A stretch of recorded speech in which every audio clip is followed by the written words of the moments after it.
Have you ever felt that the more you understand the world, the less you want to participate in it? It's a strange feeling, almost paradoxical.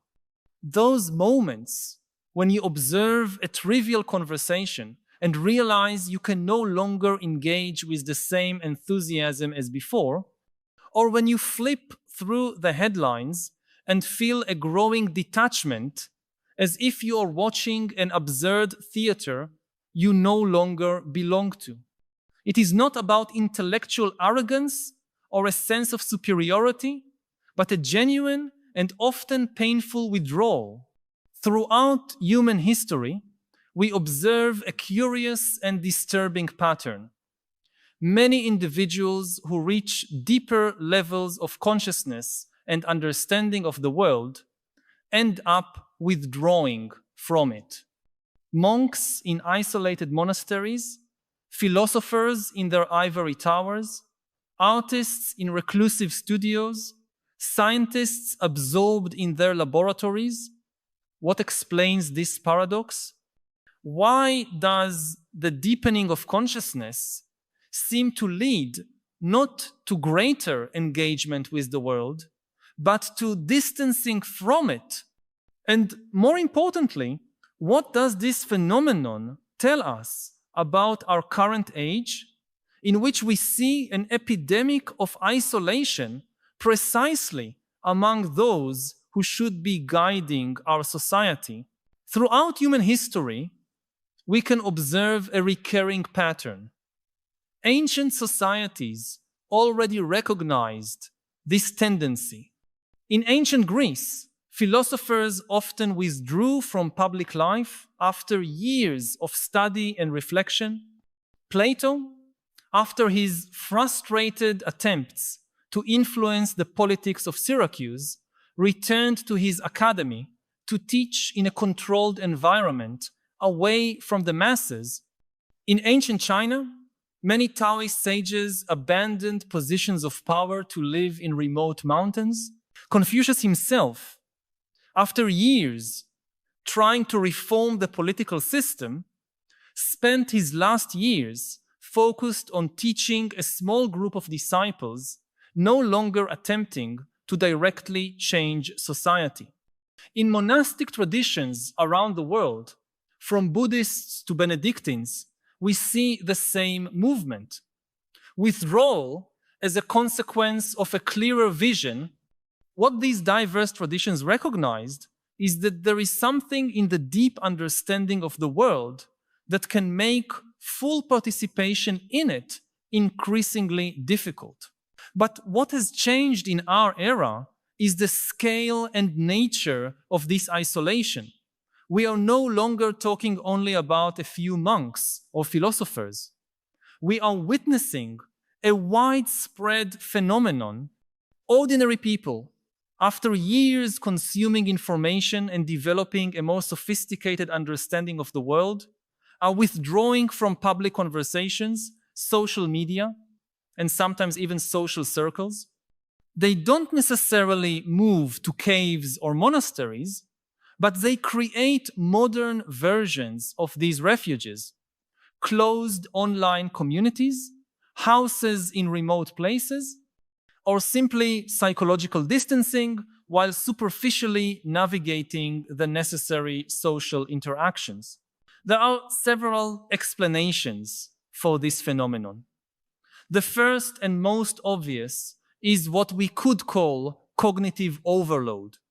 When you start to see the multiple layers of complexity in every issue, every conversation, every political decision, it becomes exhausting to participate in debates that you perceive to be based on excessive simplifications. Imagine being a climatologist trying to participate in a casual conversation about climate change, where inaccurate statements are launched with total confidence. Or being a historian, listening to people discuss historical events based on memes and decontextualized snippets. At first, you try to correct, explain, nuance, But after hundreds of frustrated attempts, many simply give up and withdraw from these conversations. A second explanation is what we might call a values dissonance. The more you reflect on what truly matters in human existence, the more you may feel alienated from a culture obsessed with status, consumption, and superficial entertainment. It's not that you consider yourself superior, but that your interests genuinely changed. Conversations that once seemed stimulating now feel empty. The goals society celebrates seem increasingly arbitrary. It is like waking up from a dream and realizing that everyone around you is still asleep and insists that you go back to sleep too. This feeling of being awake in a world of sleepwalkers can be deeply lonely. There is also the factor of speed. Our current culture operates at a frenetic pace that favors immediate reactions over careful reflection. Social media, news cycles, cultural trends, everything moves so fast that we barely have time to process one event before 10 others replace it. For a contemplative mind, this pace can be simply incompatible with its natural mode of functioning. It is like asking an artist who paints meticulously to produce a new artwork every hour. Eventually, many of these slower and deeper thinkers simply withdraw from the game, unable or unwilling to adapt to a pace they consider destructive to meaningful thought. What few discuss, however, is the darker aspect of this isolation, cognitive trauma. Seeing too much, understanding too much, can be genuinely traumatic. Think of the teenager who for the first time truly understands the scale of the climate crisis and feels the crushing weight of that reality. Or the young adult who begins to perceive the extent of structural injustice and feels simultaneously overwhelmed by the truth and powerless to change it. There is a specific kind of pain that comes with deep understanding of the world's problems, especially when that understanding is not accompanied by clear paths for meaningful action. In addition, there is what we could call epistemic isolation trauma. It is the experience of seeing something others do not see, understanding something others do not understand, and being unable to convey that understanding. Imagine trying to explain colors to someone who has never seen, or music to someone who has never heard. After multiple frustrated attempts, many simply give up. This isolation in understanding can be as painful as physical isolation, perhaps even more. The problem worsens when we consider the role of technology in our era. Modern technology gives us access to more information than we have ever had, allowing levels of understanding previously reserved for experts. At the same time, paradoxically, that same technology often simplifies, distorts, and accelerates public discourse in ways that make it nearly impossible to communicate complex ideas. The same platforms that allow us to learn about any subject also shape communication in ways that are hostile to nuance, context, and depth. This creates a vicious cycle. The more you learn and understand, the less adequate the tools available to communicate that understanding seem. I need to pause for a moment and ask you directly, which aspect of this cognitive isolation that we are discussing resonates most with your personal experience? Have you ever felt this sensation of seeing too much, of understanding too much, to the point of feeling that you no longer belong in the conversations around you?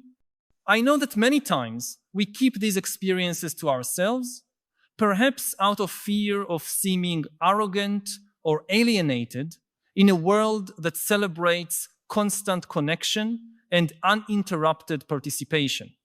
But your experience is valid and probably shared by more people than you imagine.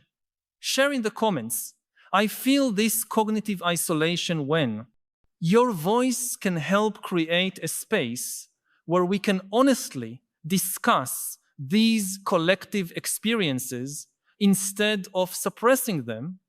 And perhaps by naming these sensations together, we can begin imagining ways to face them without sacrificing either our expanded consciousness or our human connection.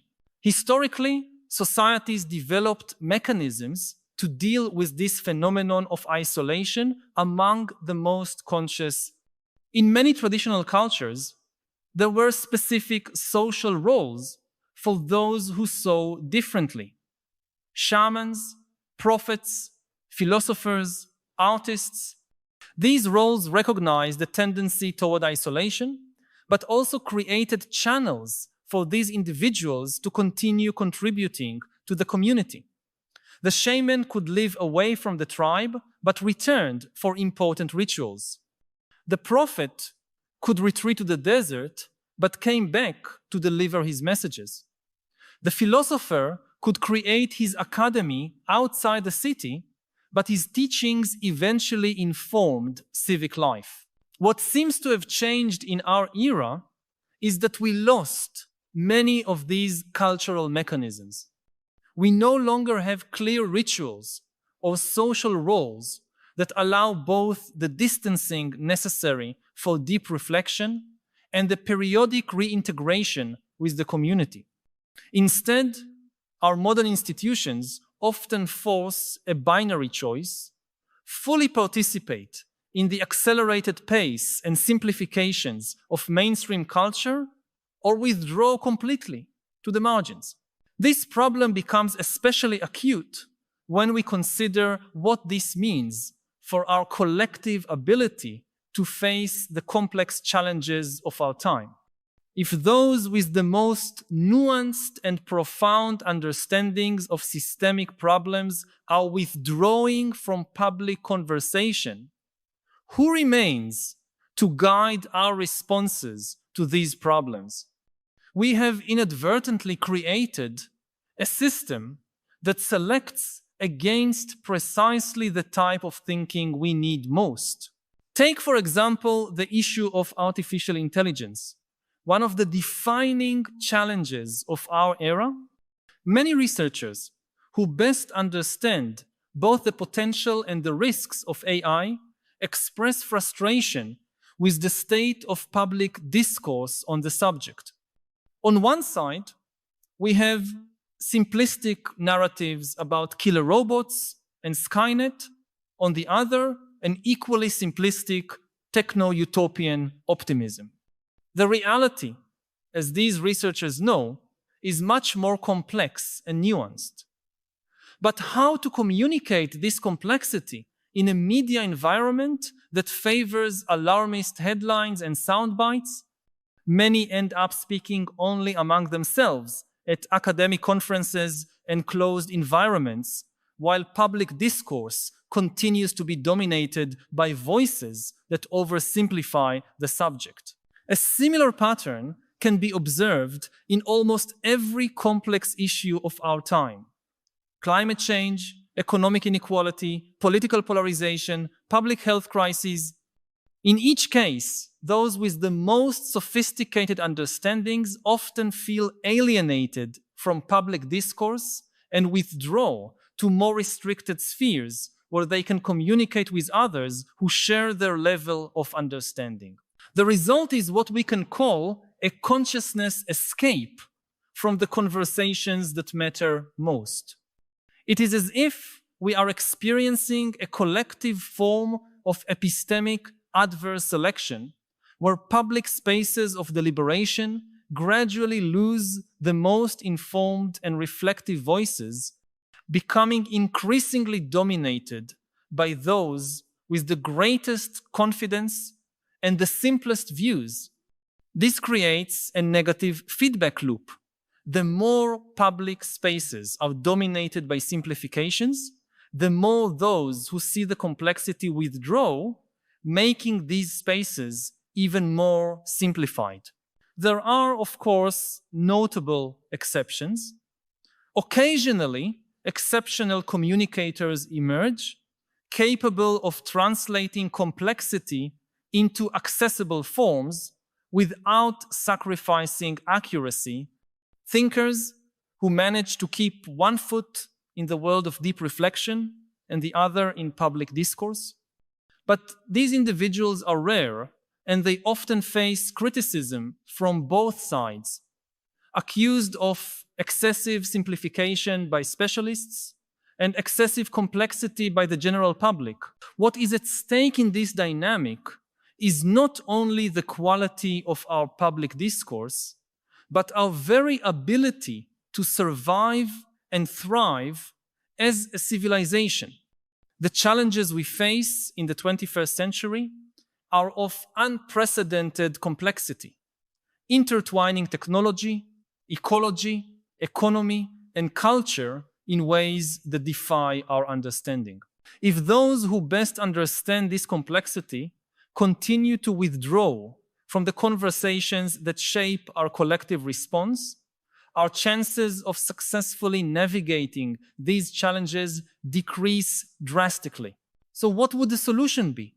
How could we create a world where expanded consciousness does not necessarily lead to isolation, where those who see more deeply are not forced to choose between superficial participation or complete withdrawal? Part of the answer may lie in creating new types of spaces and institutions that allow for different modes and rhythms of engagement.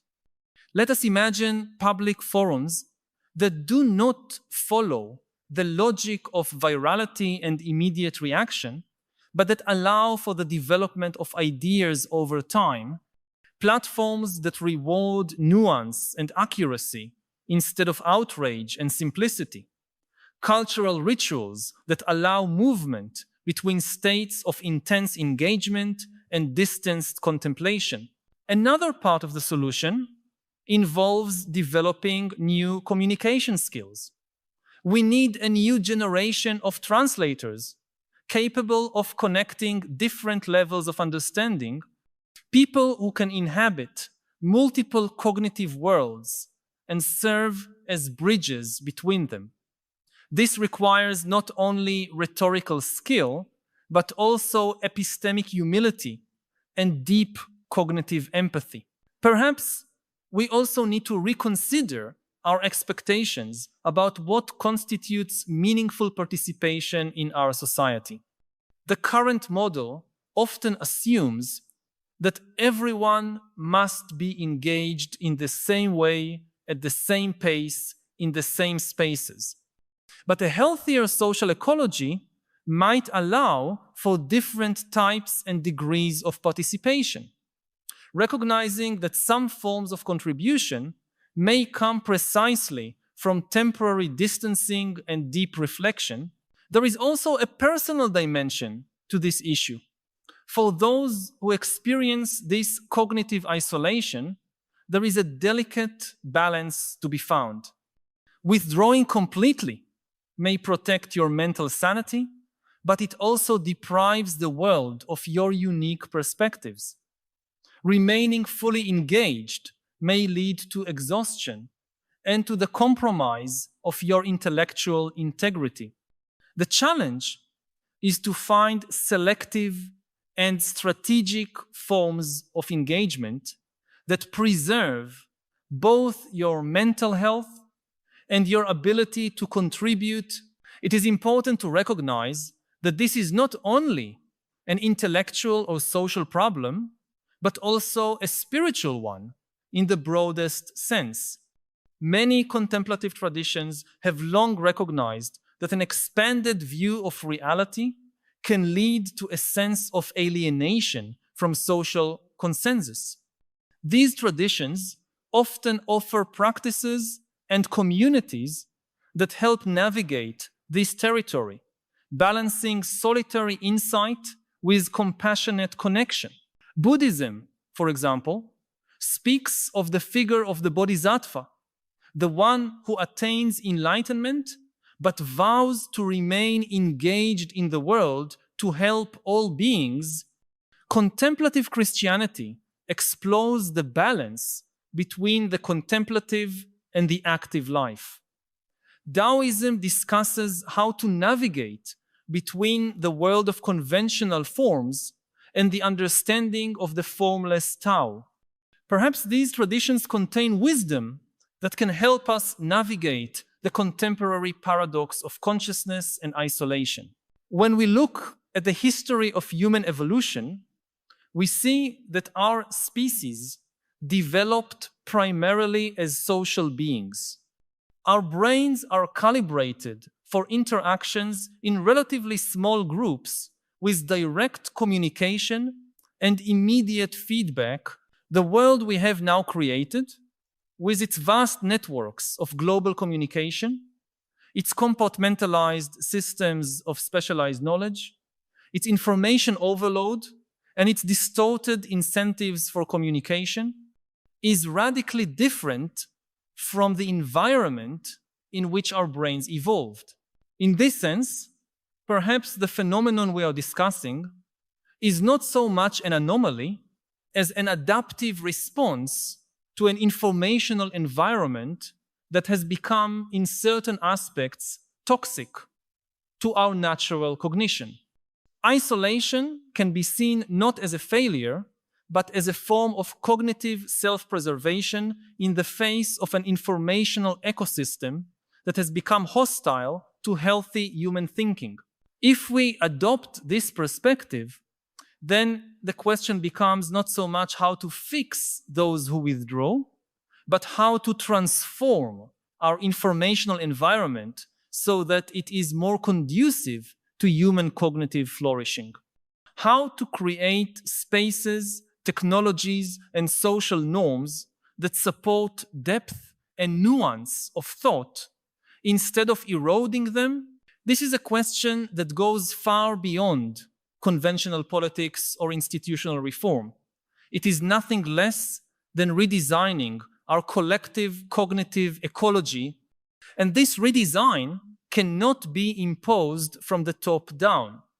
It will have to emerge organically from new practices, new tools, and new types of communities. We can already see the beginnings of these new cognitive ecologies in various experiments around the world. Communities that are creating alternative modes of conversation, of sharing knowledge, of making collective decisions. Technologies designed to deepen thinking instead of accelerating it. Physical and virtual spaces that facilitate the transition between different modes of attention and engagement. These experiments are still marginal, but they may contain seeds of broader transformations. As more people experience the paradox of expanded consciousness and the resulting isolation, the search for alternatives to the status quo becomes more urgent. And perhaps, ironically, it is precisely those who now feel most isolated and alienated who may lead the way in creating these alternatives. There is something deeply hopeful in this possibility. What now seems to be a personal crisis for many conscious individuals may in fact be the catalyst for a necessary evolution in our collective way of knowing, communicating, and collaborating. The current discomfort may be the precursor of a wiser mode of being human together. But this transformation will not happen automatically. It requires that those who experience the paradox of consciousness and isolation make courageous choices.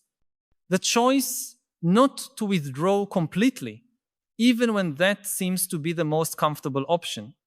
The choice to experiment with new modes of engagement, even when they initially seem strange or ineffective.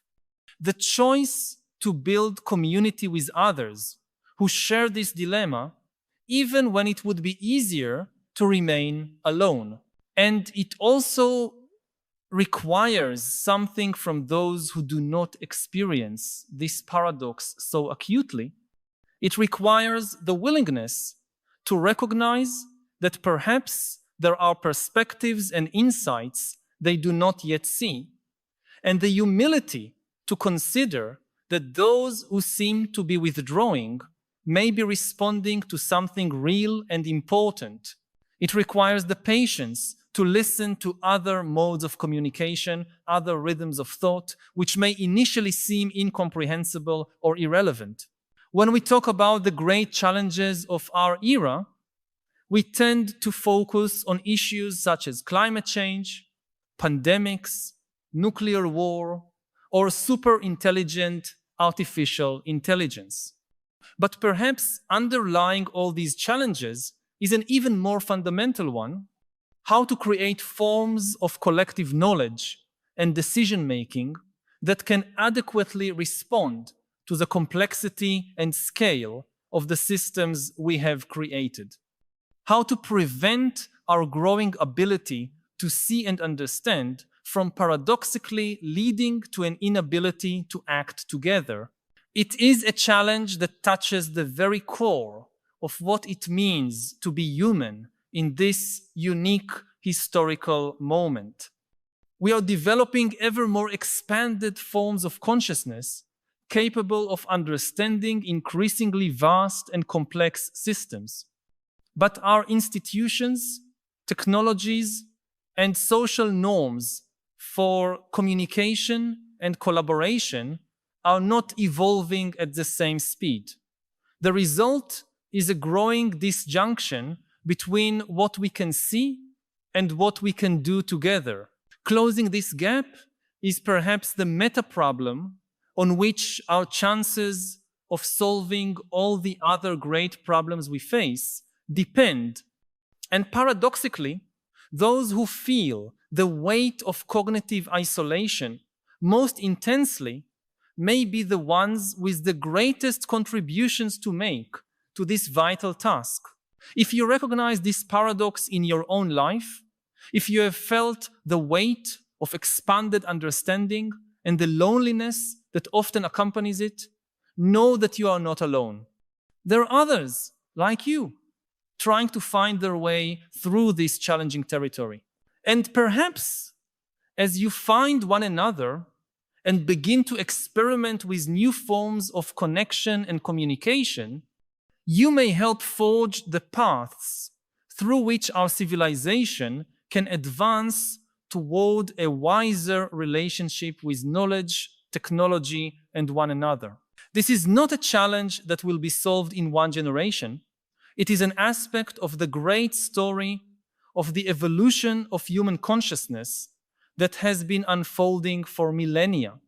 But each of us who faces this paradox in our own lives is participating in this story, contributing in some small way to the direction it will take. The question we began with was why the most conscious beings are isolating themselves from the world. Perhaps the answer is not that they are isolating themselves from the world as such, but withdrawing from a particular mode of engagement with the world that has become unsustainable for expanded consciousness. And in this withdrawal, perhaps they are unconsciously preparing the ground for new modes of engagement that we cannot yet fully foresee. There is a final paradox here, which Harari and other contemporary thinkers often point out. The same technological and social developments that are creating this crisis of cognitive isolation are also creating new possibilities for its resolution.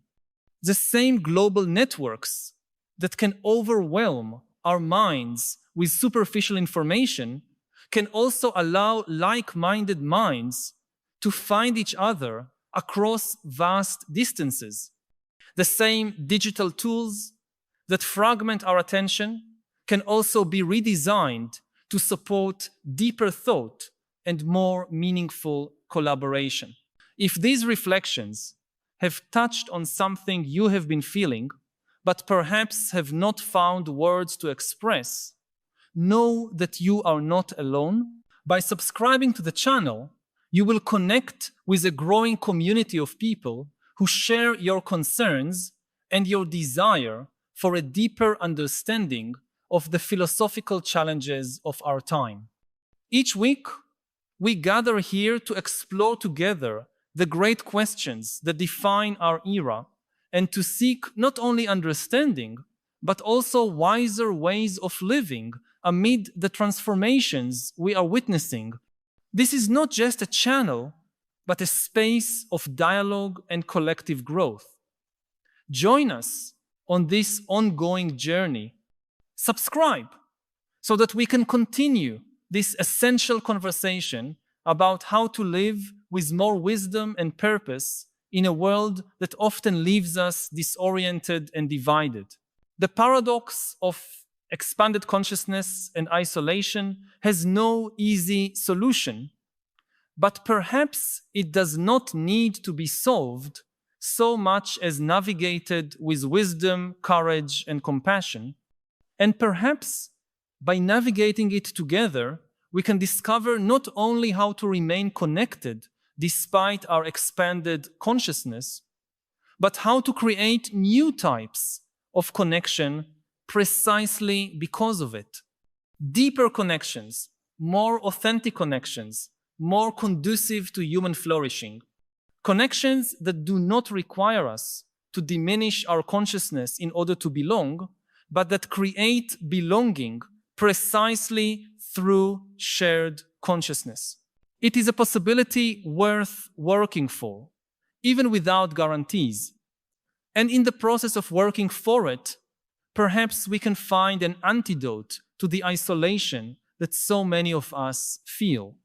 Not a return to a simpler belonging, but a movement forward into a new kind of community, a community of awakened minds, seeing clearly together and finding in that shared vision not isolation, but a new form of human connection. AI can replicate intimacy the same way that it masters language and the same way that it previously mastered attention. The next frontier is intimacy. And intimacy is much more powerful than attention. If you want to change somebody's views on politics, to sell a product, anything, intimacy is the most powerful tool to do that. Good friend can change your views in a way that no number of articles in a newspaper or a book can do. Until today, nothing could fake intimacy, and it was impossible in particular to mass produce intimacy. AI can do that.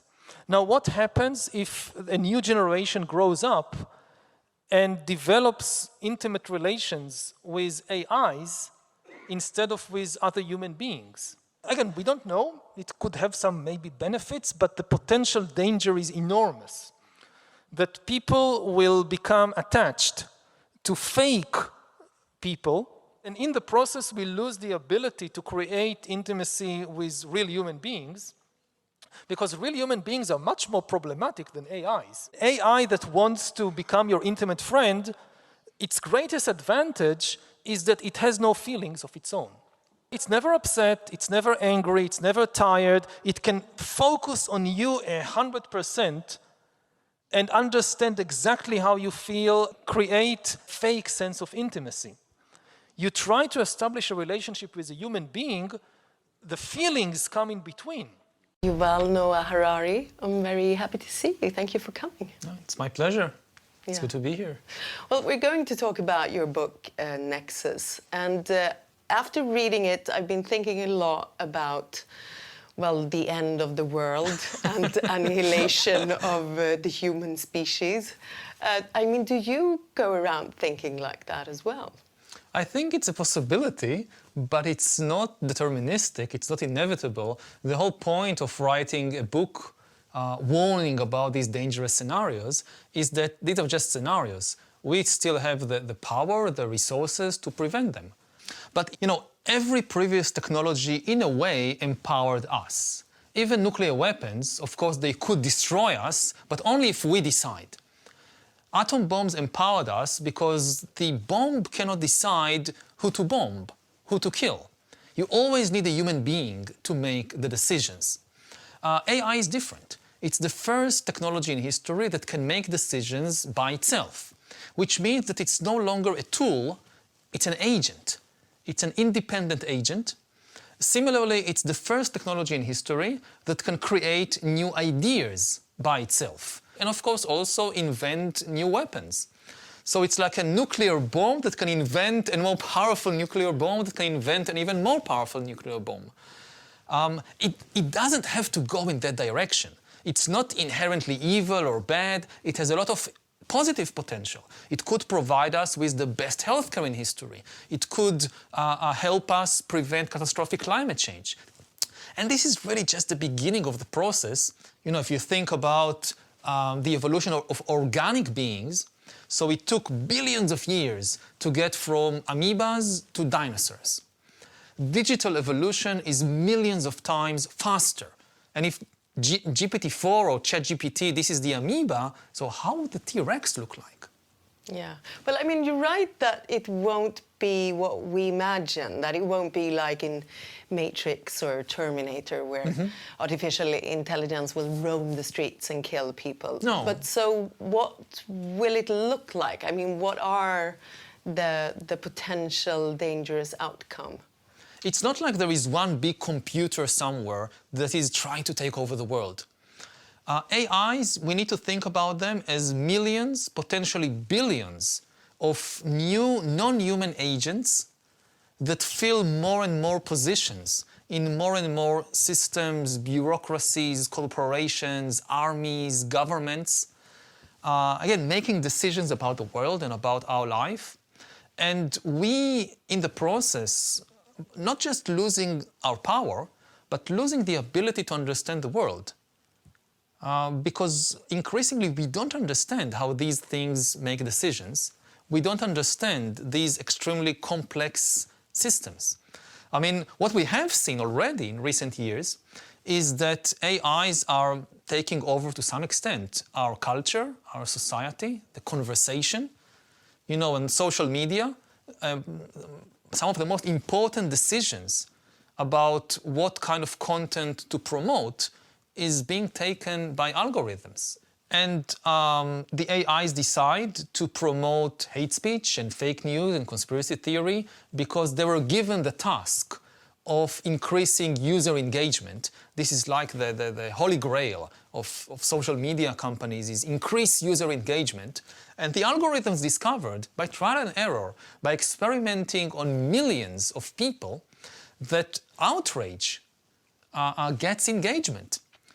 And this has already resulted in increased polarization in societies all over the world, from Myanmar to the United States. And again, this is just the beginning, because so far these algorithms were promoting content created by human beings. Somebody needed, a human being had to invent the conspiracy theory that then the algorithm promoted. Now, with the new generation of AIs, they can create the content by themselves.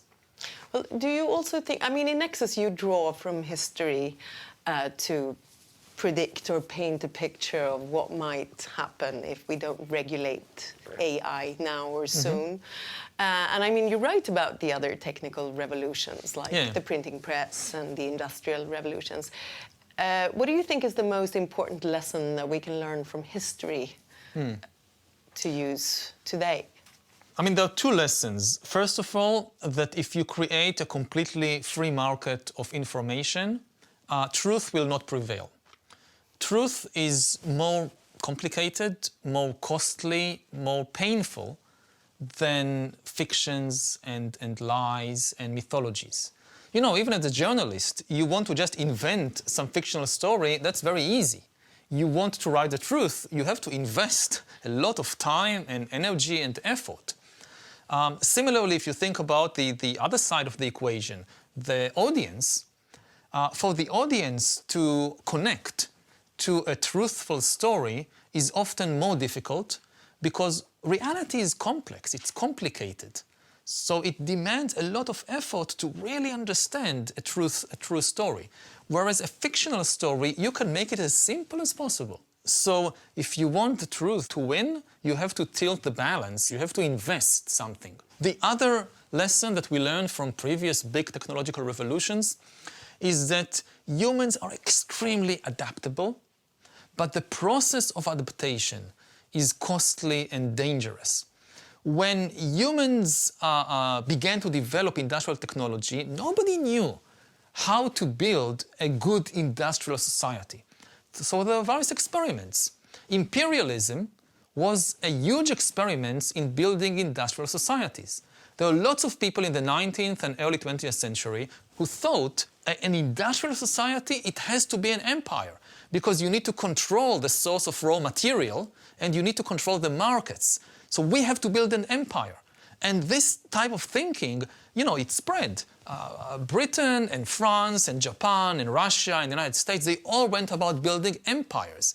And with terrible consequences for hundreds of millions of people until people realized, no, you can build an industrial society which isn't an empire. And similarly, you had other people who said the only way to build a really efficient industrial society is communism. And you had this huge experiment with communism in the Soviet Union and other places, which again, was extremely costly. And the same with fascism. Fascism was also a huge experiment, failed experiment in how to build an industrial society. So you can say, okay, after all these experiments, after imperialism and communism and fascism and the two world wars, we finally got it right. And we can argue about it, but let's say that we got it right. If we have to go again through this process, this time with AI and bioengineering, we don't know how to build these kind of AI-based societies, so we have to go through another cycle of failed experiments, more imperialism and totalitarianism and world war, and in the end, we'll get it right. This is very bad news. So the historical lesson is don't just think about the end result. But do you also think that we can learn from literature? I mean, haven't we been warned by Mary Shelley, Philip K. Dick, William Gibson, Isaac Asimov? We have been warned, and it's very important, it's very good that we have been warned. I think the most important literary genre of our era is science fiction, because it attempts it engages with all these possibilities and attempts to warn us about the dangers and to speculate about how to build better societies. But for this to be successful, I think that science fiction needs to really dig deep into how technology changes in a fundamental way relations between human beings. Because you have a lot of science fiction which is just, you know, like taking a very old story and reenacting it with robots. So you can do like Romeo and Juliet with robots or in space with laser guns and spaceships, and it is still Romeo and Juliet. I mean, it doesn't tell you anything new about how humans relate to each other. But you also write that we need more fiction about bureaucracy. Yeah, this is, I think, the biggest lacuna in art is that art is not very good in explaining bureaucracy. We have Kafka. We have Kafka, we have Catch-22. It's not completely missing. But if you look, say, at the big blockbusters... It's not the bestsellers, no. Yes, it's not the bestsellers, it's not the blockbusters. And this is a problem because our life is managed mainly by bureaucratic systems. But then when we open the television and we watch a TV series about politics, it's likely to ignore the bureaucracy and instead to tell us a medieval or even Stone Age story about dynastic politics. The focus is on a family or a couple of families and the kind of basic biological dramas that characterize competition within or between families. So you have something like Succession with the kids competing for the attention of the father. This is a very important story which was crafted by evolution already millions of years before there were humans. This is chimpanzee stuff. They know it also. And it's not a good guide for how politics in the 21st century actually happens. Because if we don't have these kinds of stories, then people don't understand the world. They easily fall victim to conspiracy theories about, the deep state and all these, cabals that control the world. But in fact, it's bureaucracy. It's not conspiracy. And it also makes it more difficult for us to change the system. You feel helpless. Evolution kind of prepared us for death by a tiger, not for death by a document. No. And today, a lot more people are dying because of documents than because of tigers. So, are you positive, are you optimistic, or are you pessimistic for our future? I know it's a hard question to answer. I try to be a realist. Basically optimism is like saying, oh, everything will be okay. And pessimism, no, we are all doomed. Both these positions, they make us abdicate responsibility. Because if in the end everything will be okay, why bother? You don't need to take action. And it's the same if we are doomed, so why waste whatever little time we have on taking action? Realism is understanding that we have, as human beings, as a human species, we still have the resources, the technology, the wisdom to deal with major challenges, whether it's climate change or whether it's the rise of AI. Again, for instance, when I think about climate change, one of the things that people should realize is what is the cost of preventing catastrophic climate change? What size of a check do you need to write if you want to solve this? How much money? And nobody knows for sure, but the best estimates we have, something like 2%, 3%, maybe 5% of global GDP. Now, this is a lot, but it's completely doable. If I told you it's 50%, then forget it. We are not going to do it. It's not like if you're a dinosaur 65 million years ago, when the asteroid comes, then don't bother. There is nothing you can do about it. But we are not like the dinosaurs. To shift even 5% of our resources from one aim, one field to another, this is what politicians do all the time. Well, Professor Harari, it was a pleasure talking to you. Thank you so much. Thank you. When I write a book, I would sometimes try to imagine my reader. And I usually base my imagined reader either on myself or on people I actually know, or on encounters I had with students at university or public events or interviews. But this is a very limited pool of examples of data. When I'm doing it, maybe I have a kind of pool of information on a couple of hundred people. The AI that would write the book or the piece of music, it would have data on millions and billions of human beings over time. If the goal is to create a certain state of mind for other people, I just don't see how we can compete with the AI on that, especially as it will also have the advantage of being able to tailor the book, the song, specifically to different people.